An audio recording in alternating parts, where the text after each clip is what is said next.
Hello friends, मेरा नाम है कुणाल और आपका फिर से स्वागत है मेरे इस कंप्लीट जावास्क्रिप्ट कोर्स में।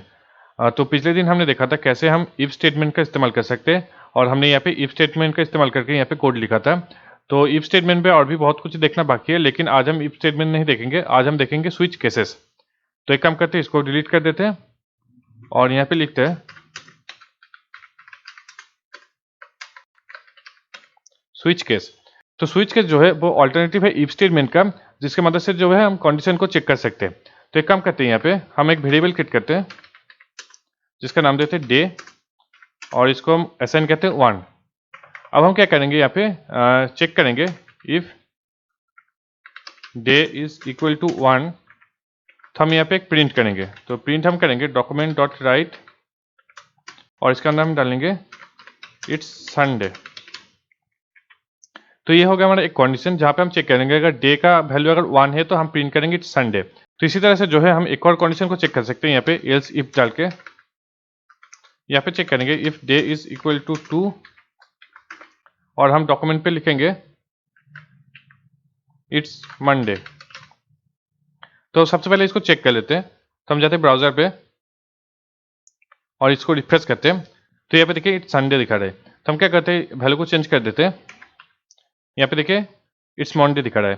तो अब हम क्या करेंगे, यहाँ पे जो भी 7 डे है हमारा वीक का, सबको यहाँ पे 1 बाय 1 लिस्ट आउट करेंगे। तो मैंने ये ऑलरेडी कर रखा है, तो मैं इसको पेस्ट कर देता हूँ यहाँ पे। तो यहाँ पे देखिए मैंने यहाँ पे कंडीशन चेक किया है। यहाँ पे सबसे पहले यहाँ पे डे इक्वल टू 1 आएगा तो यहाँ पे संडे आएगा।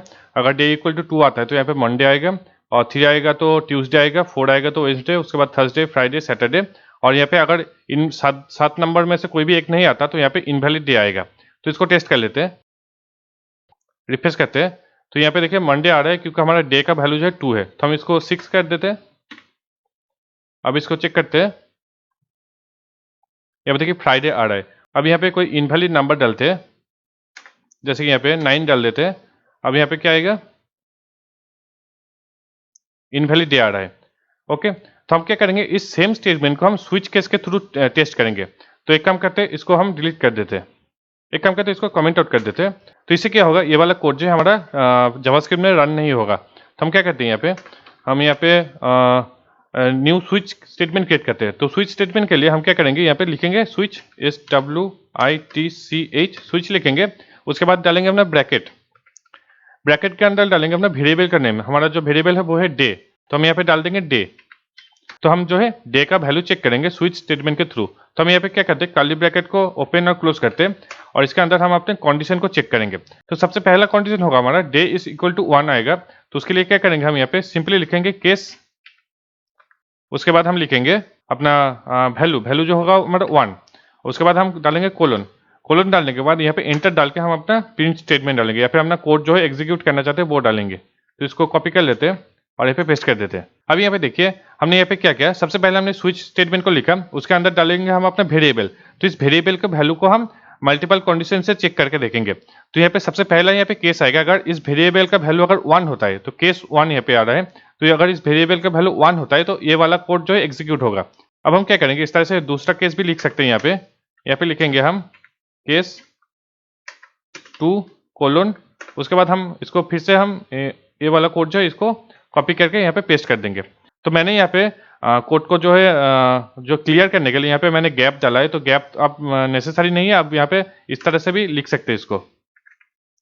यहाँ पे जो सेम है, आप चाहे तो यहाँ पे एक लाइन पे भी यहाँ पे लिख सकते हैं इसको। इस तरह से हम एक लाइन पे भी लिख सकते हैं। ओके, तो हम इसको एक लाइन पे नहीं लिखेंगे, हम यहाँ पे इसको नेक्स्ट लाइन पे हम एक गैप दे के लिखेंगे ताकि बाद में जो है हमारे कोड को समझने में आसानी हो। तो ये हो गया हमारा केस 2। इसी तरह से हम केस 3 और 4 को भी कर सकते हैं। यहाँ पे अगर हम यहाँ पे लिखेंगे केस 4 और अगर केस 4 हुआ तो हम क्या करेंगे, ये वाला कोड इसको एग्जीक्यूट करेंगे। इसी तरह से हम यहाँ पे केस 3 होगा ये। इसी तरह से हम केस 4 को चेक करेंगे, वेडनेसडे को यहाँ पे पेस्ट कर देंगे। और हम चेक करेंगे अब केस 5 को। तो अगर केस 5 हुआ तो हमारा होगा ट्यूसडे। और हम इसी तरह से यहाँ पे डी होगा। हम इसी तरह से केस 6 को चेक करेंगे, केस 6 पे हमारा होगा फ्राइडे। और यहाँ पे हमारा केस 7 होगा संडे।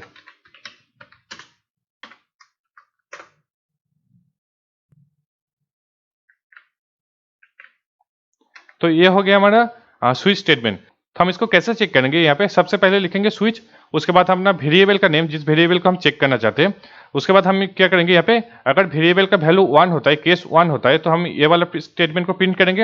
अगर यहाँ पे वेरिएबल का वैल्यू 2 होता है तो हम इसको प्रिंट करेंगे, और 3 होता है तो हम इसको प्रिंट करेंगे, 4 होता है तो हम इसको प्रिंट करेंगे। इस तरह से जो है 7 कंडीशन को यहाँ पे चेक करेंगे। तो हम क्या करते हैं, इसको हम टेस्ट करके देख लेते हैं। तो हम जाते हैं ब्राउजर पे, जो हमारा वेरिएबल का वैल्यू, इसको चेंज कर देते हैं, इसको 1 कर देते हैं, रिफ्रेश करते हैं। तो यहाँ पे देखिए एक प्रॉब्लम हो गया है। यहाँ पे देखिए Sunday, Monday, Tuesday, Wednesday, Thursday, Friday, Saturday, सारे वैल्यू एक साथ प्रिंट हो चुका है। तो इसको हमें फिक्स करना पड़ेगा। लेकिन उससे पहले हम क्या करेंगे, एक और बार यहाँ पे चेक करेंगे। यहाँ पे अगर वेरिएबल का वैल्यू हम 1 की जगह अगर 3 दे देते हैं, तो हम क्या करेंगे, अभी इसको चेक करेंगे, यहाँ पे रिफ्रेश करेंगे। तो यहाँ पे देखिए इस Tuesday, Wednesday, Thursday, Friday, Saturday आ गया, और संडे, मंडे नहीं आया। तो ऐसा क्यों हुआ, हम उसको देख लेते हैं। तो यहाँ पे देखिए स्विच स्टेटमेंट जैसे काम करता है। सबसे पहले यहाँ पे चेक करेगा, अगर डे का वैल्यू जो है 1 हुआ तो इसको प्रिंट करेगा। तो हमारा डे का वैल्यू जो है 3, तो इसको स्किप कर देगा। उसके बाद आगे का डे का वैल्यू अगर 2 हुआ तो ये प्रिंट करेगा, लेकिन हमारा डे का वैल्यू है 3, तो इसको भी स्किप कर देगा। लेकिन यहाँ पे डे का वैल्यू है हमारा 3, तो यहाँ पे जो है यहाँ पे मैच हो गया, तो ये वाला स्टेटमेंट सबसे पहले प्रिंट होगा। तो हमारे यहाँ पे सबसे पहले यहाँ पे ट्यूसडे आ गया प्रिंट। लेकिन यहाँ पे स्विच स्टेटमेंट का प्रॉब्लम ये होता है कि जब भी हमारा जो कंडीशन मैच हो जाता है, उसके बाद कोई भी कंडीशन को चेक नहीं करेगा, सिंपली अंदर जो भी कोड है 1 बाय 1 सबको एग्जीक्यूट कर देगा। तो ये प्रॉब्लम होता है स्विच स्टेटमेंट का। तो हम इसको फिक्स कर सकते हैं। तो उसके लिए क्या करेंगे, यहाँ पे हम हर स्टेटमेंट के नीचे एक ब्रेक लिख देंगे।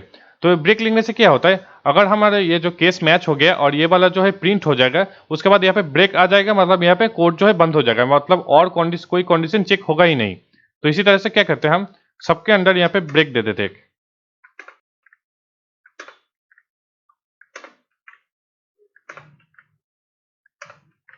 इसी तरह से अब हम क्या करेंगे, अपने कोड को रन करेंगे। यहाँ पे देखिए डे का वैल्यू जो 3 है, मतलब ये वाला स्टेटमेंट प्रिंट होगा। तो हम क्या करते हैं, इसको रिफ्रेश करते हैं अपने कोड को।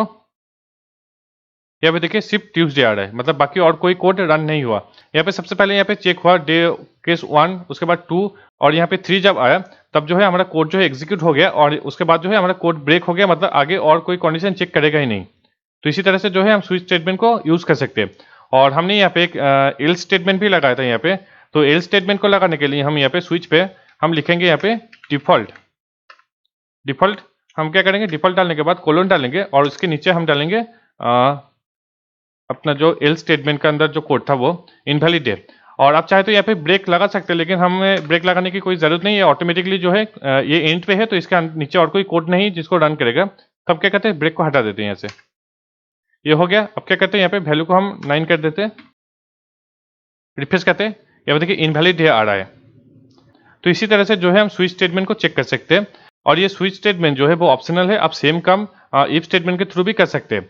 लेकिन इफ स्टेटमेंट पे जो है आपको कोड ज़्यादा लिखना पड़ता है, लेकिन स्विच पे जो है आपका कोड ज़्यादा ऑर्गेनाइज होता है। तो ये ऑप्शनल है, आप चाहे तो सेम काम इफ स्टेटमेंट के थ्रू भी कर सकते हैं या फिर स्विच के थ्रू भी कर सकते हैं।